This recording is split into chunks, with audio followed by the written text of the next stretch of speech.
Welcome back, everybody, to Zlatan's Fight Picks. Today we will recap the picks from March 16th. Vegas 88, Tuivasa versus Marcin Tybura.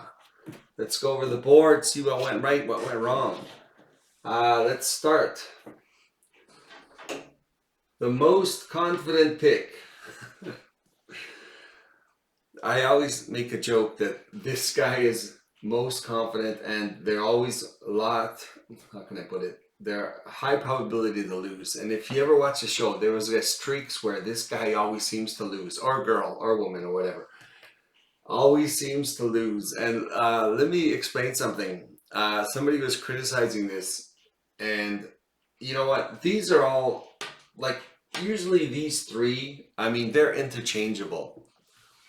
They're all pretty much the most confident pick, but they all can't be in that spot. So generally what I do is, if I have three really confident ones, I'll go in order of just the odds, just for lack of a better way to do it. They're all three were the most confident, but I just went kind of in sequence of the odds. But it's interesting when you really watch and pay attention to that sequencing, is a lot of times the most confident, largest favorite loses.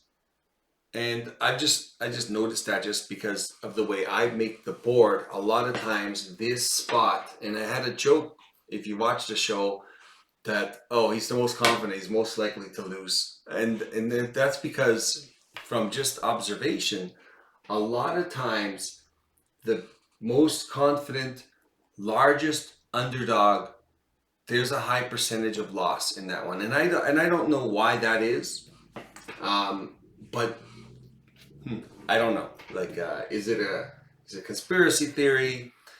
But is it a coincidence? I don't know. But a lot of times. So nevertheless, the Chukwe, I mean, he lost. It was a split decision. I put down loser. I mean, this is why also on that video I said he's the most confident pick, but don't bet on him. Don't bet on him because the odds, and don't bet on him because you can't trust him. He should easily have won that fight if you look back at all the other fights. And it's hard to bet on OSP. He should be retiring. He is too old. But honestly, fighting against the Chukwe, he looks like he's a contender again, which he's not. But it just goes to show how unpredictable Nchukwe is. And this is why I said in the video, yeah, he's confident. I'm confident he should win it because of the person he's fighting. But don't bet on him. So if you watch the video, I specifically said, do not put money on this guy. So anyways, and somebody brought it up. It's like, well, he's your most confident. Like, yes, he is. But all of these three guys could have been in that spot. For lack of a better way, I just did it in order. Nevertheless, this guy never seems to amaze me. It's hard to pick his fights. Sometimes he looks so tough, and sometimes he looks so vulnerable. He's not a good fighter. He's just so unpredictable.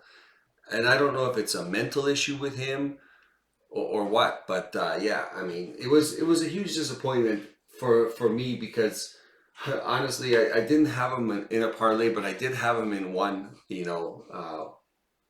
what's that, Lambo parlay, and I just put him in there just for the heck of it. And it just goes to show, like, don't put him in. Don't put him in anything, especially at that minus 800. Anybody, actually. So nevertheless, it was disappointing because, I wanted all these guys to win, kind of thing. And for the most part, like, I was on a pretty good run. But nevertheless, enough talking about this loser. But moving on. Davis easily dominated the fight, dominated everywhere. And he should be a minus 550. If you got in early and you bet on him, you probably got him around minus 300. Or so. So yeah, so nevertheless, actually, yeah, minus 300, maybe even a little better than that. But yeah, I mean, the guy's a good fighter, and he should fight a little more. Good to see him fight again. Moises, I mean, he's way more experienced, still young, fought a guy on short notice. I'm obviously a dangerous guy, but nevertheless, Moises won that fairly easily, dominated the fight. Battle, he dominated that fight easily, but it was a no contest. Angelusa got poked in the eye, and I mean, who knows if it was a poke in the eye for sure, but did he just kind of take the easy way out? Hard to tell. I feel bad for Battle because at no contest, I think they only get half their money or something like that, and they don't get paid full. So I mean, he was a little angry, but I mean, it was pretty obvious. The rating was on the wall. Battle was just dominating that fight, which is why he's up here.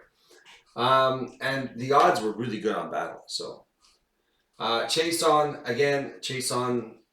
She's in the top 5. Dominated that fight. And like I said, if she just gets her mental game straight, she's got the physical attributes to be a contender, and she should be fighting for the belt. Easily won that fight. Philo, yeah, the guys, just got to give this guy better guys. Like, he always impresses me. Really good fighter, durable, good on the ground. He's improved his striking. Yeah, just dominated the fight. Excellent pick. So we had a good run. Well, minus this guy, we had a good run, which of course, you know, you should not have put him in any parlays anyway. But yeah, I mean, we had a good run where we had 1, 2, 3, 4, 5, you know, 6. Well, this was no contest, but nevertheless, 6 run, and before we even hit any, you know, adversity, and it was here. And Kulabau, you know, I mean, it was a split decision. It was a close fight, and Kulabau lost it, and he has pretty good takedown defense. But I was amazed at how Silva could shuck his underhooks every single time and get to the back of Kulabau. And that's what lost it for Kulabau, is he has good takedown defense, but the guy had an answer for it, and he would shuck him and slip around his back and get some control time and put him on the ground. And those are the just moments that probably swayed the judges to Silva's side. Otherwise, Kulabau could have won that fight as well. It was a close fight, split decision. I mean, I don't hate it, but yeah, I think Kulabau definitely has got a little bit of improvement on his takedown defense, because there is a crack in that armor, and that was the shucking, and the Silva just would shuck and go to his back, and it was amazing how easily he did it and how many times, and that's what probably swayed the judges, because it was a close fight.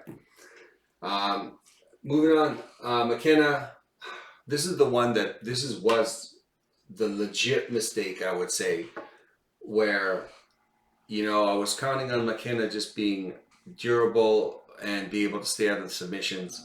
But, you know, looking back at it, I mean, Amarin's dangerous on the ground, and they're looking for people to give Amarin to win because they want her in the UFC. So she's very popular.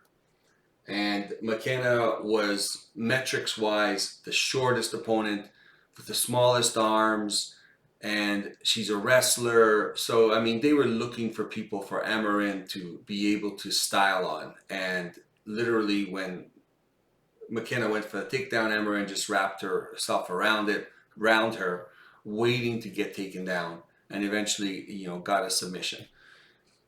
So, yeah, so in hindsight, you know, probably not the best bet. I mean, this was a split decision. Still, this was a split decision. So, not angry, but those picks could have gone either way. This is the one I would say, like, looking back at it, I'm going, yeah, that was the only path to victory. I was just hoping McKenna would try keep it on the feet a little more. I think she was still the better striker, even though she didn't have the reach. But, you know, she went where her comfort level is, which is the wrestling and taking it down. And most of the time, she fought against these high-level grapplers, and she managed to stay out of danger. And wasn't able to do so with Amarin, nevertheless. This is the only disappointment I think I had for that night. Rodriguez, well, you know, and I had gone back and forth on this one. I ended up going with Rodriguez. And it was just a matter of the tale of two fights. The first half of the fight and the second half of the fight. And I just went with the second half of the fight. And Rodriguez has been able to pull this off. You know, he's collecting those O's like, what's that one character? Like Sonic, you know, collects rings, right? Every time somebody comes up with an O, they give him Rodriguez and he takes them. Actually, this week Peyton's fighting Simon. They should have given Peyton to Rodriguez so he can have another out. So, nevertheless, it was a close fight. I don't think it was a bad decision. I think that the 10-8 in the first, one way for what's his name for Bulgarian, and the 10-8 for round 3 for Rodriguez wasn't unfair, and that transition was the second round, and Rodriguez got it for damage. Simple. They're leaning towards more damage, and Bulgarian, yeah, he would take him down. It was kind of just try control him and hold him down. But the damage in the moments that did happen in the second round came from Rodriguez. So not mad about the decision, but it was close, of course. And anybody who bet on Bulgarian, of course, is going to not like it. But what are you looking at? You're looking at damage, and as the second round went on, Rodriguez did land more damage. Good for him. Again, that's the first underdog that cashed. Mir's chart. Which Mir's chart? Well, it was a twin number 1, twin number 2. He went out there and he dominated and he looked great. So twin number 1 must have been there. So that was correct. It was an easy fight for Mir's chart. I mean, sometimes you can make things look very hard, and it's hard to say how he's going to react to certain punches because you've seen him go every which way. But nevertheless, he won that fight. It was easy. And Helliger, the Calgary boy, I mean, I wanted to put him at a higher clip of confidence because I really thought he could win. But I kind of left the underdogs in the lower part just because, I don't know, just felt like maybe it's cleaner to leave them in a lower confidence area. And Helliger, I did have a fair degree of confidence on him winning, and but the other guy was new. You still weren't 100% sure what he was going to look like, and Helliger came out. He clearly won that fight. He was fighting for his job. The guy is a little older, but I think he's getting better. It's an excellent underdog hit. Tybura dominated that fight. I mean, you never know what's going to happen in that fight, especially with a knockout artist like Tuivasa. And that's why I'm at a super low level for confidence. He is the underdog. He should have won, but you never know. Somebody gets hit by Tuivasa just right, and the lights go out. So low level confidence, but nevertheless, he came through. He's an underdog. Chandler, I mean, she's the lowest level confidence. And again, just a big piece of meat in there. She got the split decision victory. It was close. Yes. She should have won. Yes. But, I mean, would I bet on her again? Very unlikely, depending on who it is, right? But I'm sure they're going to keep her competition to a very low level. So, I mean, if she steps up anywhere to a higher level, she's going to lose. But nevertheless, she was the underdog here. We did hit it, so it was good. It was a good overall, it was a good night. We got, I'm counting this as a correct because he should have won anyways. So there was 3 wrong. 2 of those wrongs were split decisions. There you go. This could have easily been only 1 wrong. The one big mistake was McKenna. So we got 10 out of 13. Really, there was one fight that I would say that was outright just the wrong pick. Was this McKenna, and she lost so fast. Amarin should have put a little more thought into exactly how things could have played out. I was putting too much confidence in McKenna, and I think it was just a setup fight, the more I think about it. So, I mean, hindsight's 20/20, right? Nevertheless, everything worked out pretty good. Other than that, I'm almost done the picks for the next UFC Vegas 89. And thank you very much for joining me today for this recap. Leave a comment. Let me know how things worked out for you in UFC Vegas 88.